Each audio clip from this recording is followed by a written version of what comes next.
SV news కి స్వాగతం. ముందుగా హెడ్లైన్స్. అమెరికాలో రామాలయం ప్రారంభోత్సవ వేడుక ప్రత్యక్ష ప్రసారం. వీక్షిత్ భారత్ సంకల్ప యాత్ర కార్యక్రమంలో ప్రధాని మోదీ ప్రసంగించారు.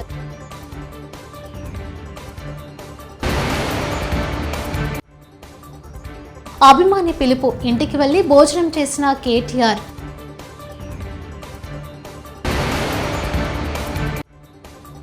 వ్యాపారాలు చేసుకుంటున్న వారిని తరిమేస్తారా? కోటంరెడ్డి శ్రీధర్ రెడ్డి.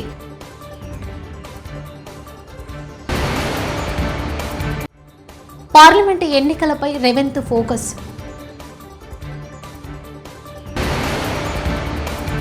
విజయవాడలోని మేయర్ ఛాంబర్లో రాజీనామా పత్రాన్ని సమర్పించిన కేశినేని శ్వేత.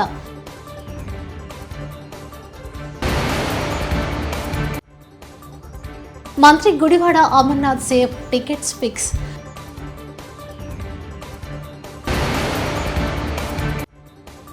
బీసీల అభివృద్ధి టీడీపీతోనేరా? కదిలిరా మాజీ మంత్రి కొల్లు రవీంద్ర మీడియా సమావేశం. జనవరి 22న అయోధ్యలో రామమందిర ప్రారంభోత్సవ వేడుక కార్యక్రమం జరగనుంది. ప్రధాని నరేంద్ర మోదీ చేతుల మీదుగా ఈ వేడుకను నిర్వహించనున్నారు. ఈ వేడుకకు అంగరంగ వైభవంగా నిర్వహించేందుకు అన్ని ఏర్పాట్లు చేస్తున్నారు. రామాలయం ప్రారంభోత్సవం వేడుకను అందరూ చూసే విధంగా ప్రత్యక్ష ప్రసారం చేయబోతున్నారు. బూత్ స్థాయి నుంచి భారతదేశం అంతటా ఈ కార్యక్రమం ప్రత్యక్ష ప్రసారం కానుంది. పలు నివేదికల ప్రకారం అమెరికాలో న్యూయార్క్ నగరంలో గల ఐకానిక్ టైమ్ స్క్వేర్ లో అయోధ్య రామాలయం ప్రారంభోత్సవాన్ని ప్రత్యక్ష ప్రసారం చేయనున్నారు. అయోధ్య రామజన్మభూమిలో మరో 2 వారాల్లో రామ్లల ప్రాణప్రతిష్ఠ జరగనుంది. దేశంలోనే గాక విదేశాల్లో ఉన్న ప్రముఖులకు శ్రీరామ్ జన్మభూమి తీర్థక్షేత్ర ట్రస్ట్ ఆహ్వానిస్తుంది. ఒక్కొక్కరికి స్వయంగా ఇన్విటేషన్ కార్డు అందజేస్తుంది. తీర్థక్షేత్ర ట్రస్ట్తో పాటు ఆర్ఎస్ఎస్, విహెచ్పి ప్రతినిధులు కూడా ఆహ్వాన ప్రక్రియలో పాల్గొంటున్నారు. ప్రధానమంత్రి నరేంద్ర మోదీ వీక్షిత్ భారత్ సంకల్ప యాత్రకు హాజరై ప్రసంగించారు. మరియు వివిధ పథకాలు మరియు విధానాలకు సంబంధించిన అనేక మంది లబ్ధిదారులతో సంభాషించారు. మోదీకి గ్యారంటీ వాహనాన్ని ఎక్కువగా ఉపయోగించుకోవాలని మరియు వివిధ ప్రభుత్వ పథకాల ప్రయోజనాలను పొందాలని లబ్ధిదారులను పీఎం ప్రోత్సహించారు. छोटी जरूरतों के लिए होने वाले संघर्ष से बाहर निकालना चाहते हैं. इसलिए हम गरीबों, किसानों, महिलाओं और युवाओं के भविष्य पर फोकस कर रहे हैं. और यही हमारे लिए देश की सबसे बड़ी 4 जातियां हैं. जब गरीब, किसान, महिला और युवा, ये मेरी 4 जातियां, जो मेरी सबसे प्रिय 4 जातियां हैं, अगर ये सशक्त हो जाएंगे, ये मजबूत हो जाएंगे, तो हिंदुस्तान को सशक्त होना पक्का हो जाएगा. ఓ అభిమాని పిలుపునకు భారత కార్యనిర్వహణ అధ్యక్షుడు కేటీఆర్ స్పందించారు. ఆయన ఇంటికి వెళ్లి ఆతిథ్యాన్ని స్వీకరించారు. నూతన సంవత్సరం సందర్భంగా కేటీఆర్ కు జనవరి 2న ఎక్స్లో శుభాకాంక్షలు తెలిపిన హైదరాబాద్లోని బోరుబండ బంజారా నగర్కు చెందిన ఇబ్రహీం ఖాన్ తన ఇంటికి వచ్చి ఆతిథ్యం స్వీకరించాలని కోరారు. ఈ మేరకు కేటీఆర్ ఆదివారం ఆయన ఇంటికి వెళ్లారు. ఆయన కుటుంబ సభ్యులతో కలిసి భోజనం చేశారు.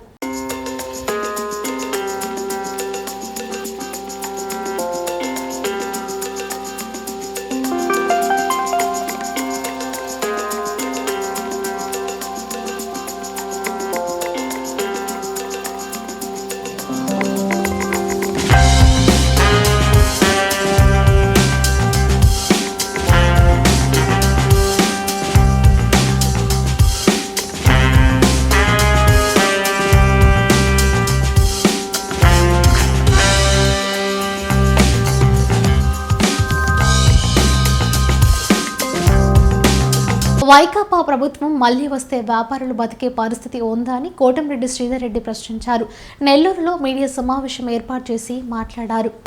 యువత అందరూ చెప్పే మాట ఒకే ఒక మాట, కుడి చేత్తో 10 రూపాయలు ఇచ్చి ఎడమ చేత్తో 100 రూపాయలు లాక్కునే ప్రభుత్వాన్ని. కూరగాయల ధరలు పెరిగాయి, నిత్యావసర వస్తువుల ధరలు పెరిగాయి. కరెంటు ఛార్జీలు అయితే మామూలుగా కరెంటు తీగలు పట్టుకుంటే షాక్ కొడతాయి. ఆంధ్ర రాష్ట్రంలో కరెంటు షాక్ కొట్టాలంటే తీగలు పట్టుకోబడలేదు. నెల నెల జగనన్న మనకిచ్చే కరెంటు బిల్లులు పట్టుకుంటే చేతులు షాకు, గుండె దడ అనే పరిస్థితి. ఇసుక ధర తీవ్రంగా పెరిగిపోయింది. ఆనాడు తెలుగుదేశం హయాంలో ఉచితంగా ఇసుక ఇచ్చిన పరిస్థితి. ఈనాడు ఆ యొక్క ఎస్సీ ఎస్టీ బీసీ మైనార్టీ కార్పొరేషన్లో ఎలాంటి రుణాలు వ్యాపారాలకి మంజూరు కాని నేడు పార్లమెంటు ఎన్నికలపై రేవంత్ రెడ్డి సమీక్ష నిర్వహించనున్నారు. పార్లమెంటు స్థానాలపై మధ్యాహ్నం ఈ సమీక్ష జరగనుంది. హైదరాబాద్, సికింద్రాబాద్, చేవెళ్ల, మల్కాజ్గిరి, మెదక్, మహబూబ్ నగర్, నాగర్ కర్నూలు నియోజకవర్గాలపై రేవంత్ సమీక్ష నిర్వహించనున్నారు. దీనికి నియోజకవర్గం ఇన్ఛార్జీలు, ఎమ్మెల్యేలు, పోటీ చేసి ఓడిపోయిన అభ్యర్థులు, ముఖ్య నేతలు హాజరు కానున్నారు. అభ్యర్థుల ఎంపిక, ఎన్నికల్లో అనుసరించాల్సిన వ్యూహంపై చర్చ జరగనుంది. ఏపీలో సార్వత్రిక ఎన్నికలకు సమయం దగ్గర పడుతున్న తరుణంలో ఆసక్తికర అధికార వైసీపీలో రాజకీయ పరిణామాలు చోటు చేసుకుంటున్నాయి. ఇప్పటికే పలు అసెంబ్లీ నియోజకవర్గాలకు ఇన్ఛార్జిను సీఎం వైఎస్ జగన్ రెడ్డి మార్చడంతో రచ్చరచ్చగా మారింది. మొత్తం 2 జాబితాలను రిలీజ్ చేయగా చాలా మంది సిట్టింగ్ ఎమ్మెల్యేలకు సీటు లేకుండా పోయింది. ఈ జాబితాలో మంత్రి గుడివాడ అమర్నాథ్ కూడా ఉన్నారు. దీంతో అనకాపల్లిలో వైసీపీ కార్యాలయంలో కొత్త నియోజకవర్గం ఇన్ఛార్జిగా మలసాల భరత్ కుమార్ పరిచయ సమావేశంలో మంత్రి తీవ్ర భావోద్వేగానికి లోనయ్యారు.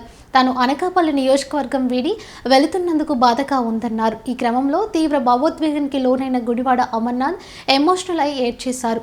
ఇదంతా గతం. తాజాగా అందుతున్న సమాచారం మేరకు అమర్నాథ్ సేఫ్ జోన్లో ఉన్నారట.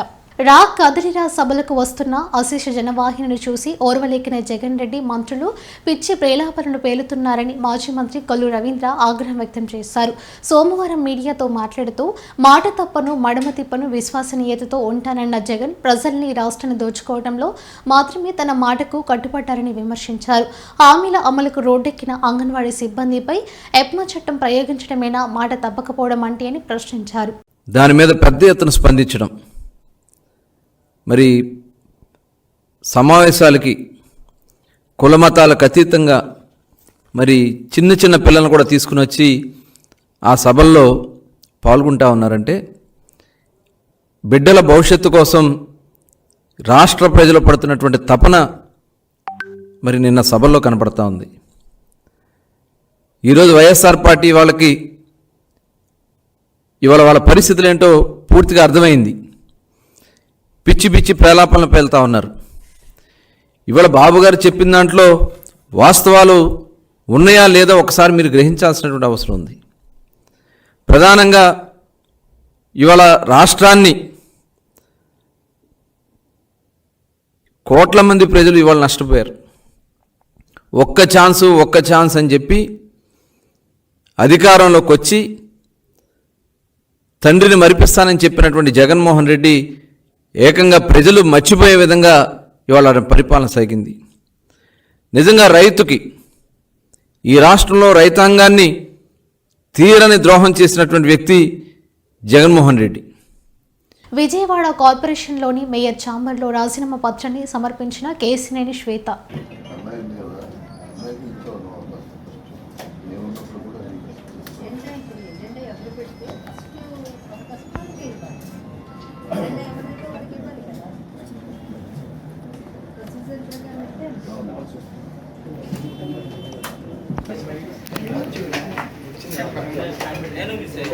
రోజు విజయవాడ మున్సిపల్ కార్పొరేషన్ 11వ డివిజన్ కార్పొరేటర్గా నేను రాజీనామా చేయడం జరిగింది. మేయర్ గారికి నా రాజీనామా పత్రం అనేది ఇవ్వడం జరిగింది. ఆమె ఆమోదించి అలాగే దాని మీద సైన్ చేసి ఇస్తామని చెప్పి తెలియజేశారు. ఆ లెటరు వచ్చిన తర్వాత వెంటనే తెలుగుదేశం పార్టీ నుంచి కూడా రాజీనామా చేయడం జరుగుతుంది. క్రికెట్ టోర్నమెంట్ని ప్రారంభించిన ఎమ్మెల్సీ చల్లా వెంకటరామరెడ్డి, అలంపూర్ ఎమ్మెల్యే విజయుడు జోగులాంబ గద్వాల జిల్లా ఐజా మండల పరిధిలోని యాపదిన్ని గ్రామంలో సంక్రాంతి పండుగ సందర్భంగా నిర్వహించిన క్రికెట్ పోటీలకు ముఖ్య అతిథిగా హాజరై ప్రారంభించడం జరిగింది. ఈ కార్యక్రమంలో బీఆర్ఎస్ నాయకులు, కార్యకర్తలు అధిక సంఖ్యలో పాల్గొన్నారు.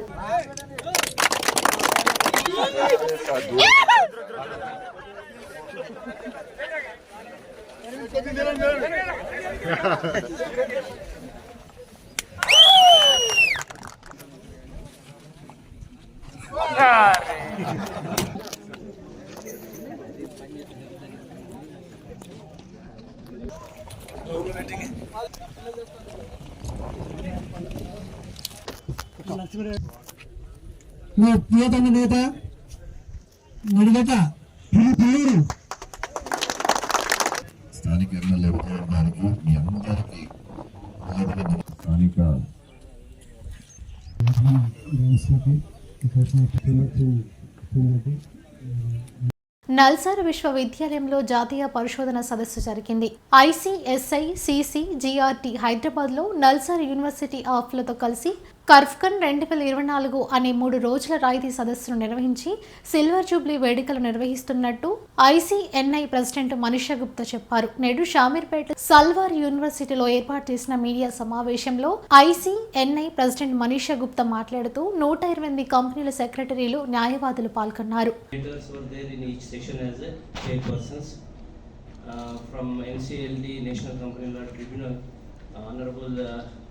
Justice, honorable member, judicial member, Badrinath Nandula sir. Like that, we have invited from IBBI and IRDA and Enforcement Directorate, many other regulators. And this program, wherever the outcome has come, research outcome, findings will be presented to the concerned ministries in the form of representations. So with this brief note, now I request our President Manish Gupta sir to speak. Thank you, Venkatramanji. Conference being organized jointly by NALSAR and ICSI, and as briefed by my friend that this is the very first program which is organized jointly by NALSAR and the ICSI. The whole intent is to have those research work done jointly by the members, students of NALSAR, members and students of ICSI. చదువు వినయాన్ని, ధర్మాన్ని నేర్పే విధంగా కొనసాగాలని, అది రాముణ్ణి చూసి నేర్చుకోవాలని ఇదండి చిన్నజీయర్ స్వామి తెలిపారు. నాచారం ఢిల్లీ పబ్లిక్ స్కూల్లో చైర్మన్ కొమరయ్య పల్లవి దంపతుల ఆధ్వర్యంలో సీతారామ కళ్యాణ మహోత్సవాన్ని ఘనంగా నిర్వహించారు. ఈ కళ్యాణ మహోత్సవానికి ముఖ్య అతిథిగా హాజరైన చిన్నజీయర్ స్వామి మాట్లాడుతూ ఈ సంవత్సరం ఈ నెల చాలా పవిత్రంగా అభివర్ణించారు. ఎందుకంటే 500 సంవత్సరాల తర్వాత రాముడు తన స్థానానికి చేరుకోబోతున్నాడు. రామాయణ వృత్తాంతాన్ని వివరించారు. ఇంత మంచి కళ్యాణ మహోత్సవ కార్యక్రమం చేపట్టిన కొమరయ్య దంపతులకు అభినందించారు. విద్యాలయంలోని పిల్లలందరికీ రాముని ఆశీస్సులు ఉండాలని అన్నారు. నేడు విద్య గర్వాన్ని పెంచే విధంగా కొనసాగుతున్నాయి. వాటిని తగ్గించి ధార్మిక విద్యను కొనసాగించాలి. అలాంటి విద్య ఢిల్లీ పబ్లిక్ స్కూల్లో కొనసాగించాలని సూచించారు. ఫిబ్రవరి 20 నుంచి మార్చి 1 వరకు ముచ్చింతల్లో సమతామూర్తి 2వ వార్షికోత్సవానికి ప్రజలు అధిక సంఖ్యలో పాల్గొని స్వామివారి కృపకు పాత్రులు కావాలని కోరారు. ఈ కార్యక్రమంలో స్థానిక ఉప్పల్ ఎమ్మెల్యే బండాలు లక్ష్మారెడ్డి, బీజేపీ నాయకులు, ఎన్వీఎస్ఎస్ ప్రభాకర్ తల్లిదండ్రులు పాల్గొన్నారు.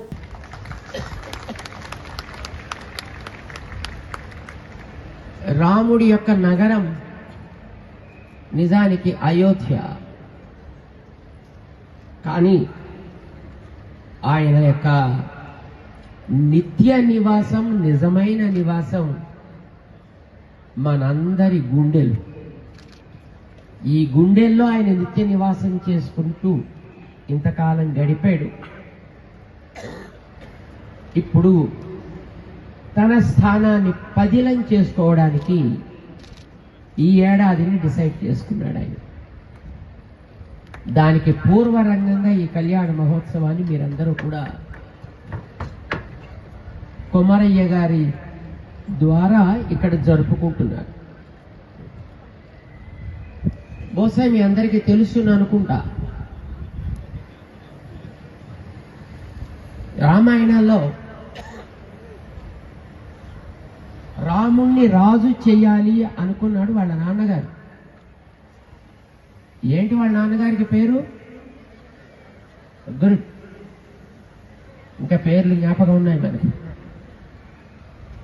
దశరథ మహారాజు రాముణ్ణి రాజుని చేయాలి అని అనుకున్నాడు.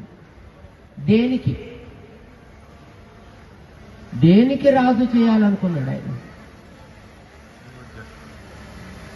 అయోధ్య నగరానిక, కోసల సామ్రాజ్యానిక, దేనికి? అంటే ఓ చిన్న అయోధ్య ఉండేటటువంటి ఆ కోసల రాజ్యానికి. అదొక చిన్న రాష్ట్రం అన్నమాట. ఇప్పుడు మన రాష్ట్రం ఎట్లాగైతే ఒక చిన్న రాష్ట్రం ఉంది. అమెరికాలో రామాలయం ప్రారంభోత్సవ వేడుక ప్రత్యక్ష ప్రసారం.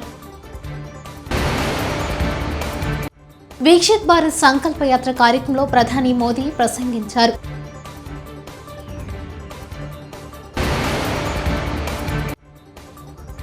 అభిమాని పిలుపు, ఇంటికి వెళ్లి భోజనం చేసిన కేటీఆర్.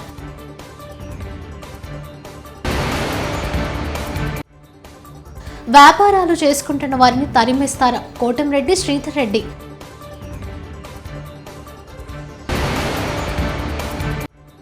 పార్లమెంటు ఎన్నికలపై రేవంత్ ఫోకస్.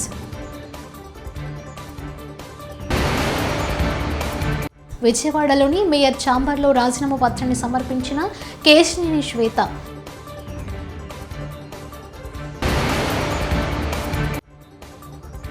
మంత్రి Gudivada Amarnath safe, tickets fix.